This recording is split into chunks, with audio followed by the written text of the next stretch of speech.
एक बार देवर्षि नारद जी वैकुंठ धाम गए। वहां उन्होंने भगवान विष्णु का नमन किया।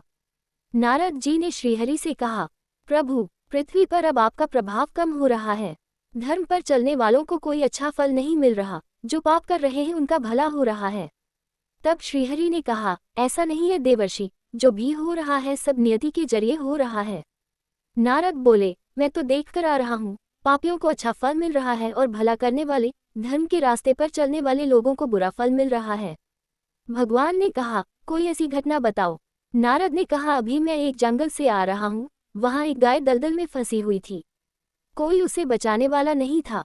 तभी एक चोर उधर से गुजरा। गाय को फंसा हुआ देखकर भी नहीं रुका, वह उस पर पैर रखकर दलदल लांघ कर निकल गया। आगे जाकर चोर को सोने की मोहरों से भरी एक थैली मिली। थोड़ी देर बाद वहां से एक वृद्ध साधु गुजरा।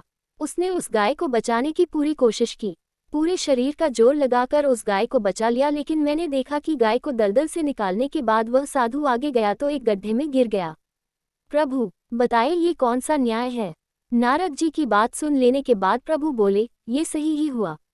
जो चोर गाय पर पैर रखकर भाग गया था, उसकी किस्मत में तो एक खजाना था, लेकिन उसके इस पाप के कारण उसे केवल कुछ मोहरें ही मिली।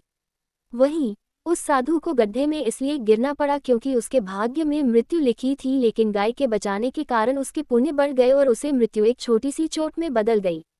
इंसान के कर्म से उसका भाग्य तय होता है। संक्षेप में, इस दुनिया में कर्म को मानने वाले लोग कहते हैं भाग्य कुछ नहीं होता, और भाग्यवादी लोग कहते हैं किस्मत में जो कुछ लिखा होगा वही होके रहेगा। यानी इंसान कर्म और भाग्य इन दो बिंदुओं की धुरी पर घूमता रहता है और एक दिन इस जग को अलविदा कहकर चला जाता है। इंसान को कर्म करते रहना चाहिए, क्योंकि कर्म से भाग्य बदला जा सकता है।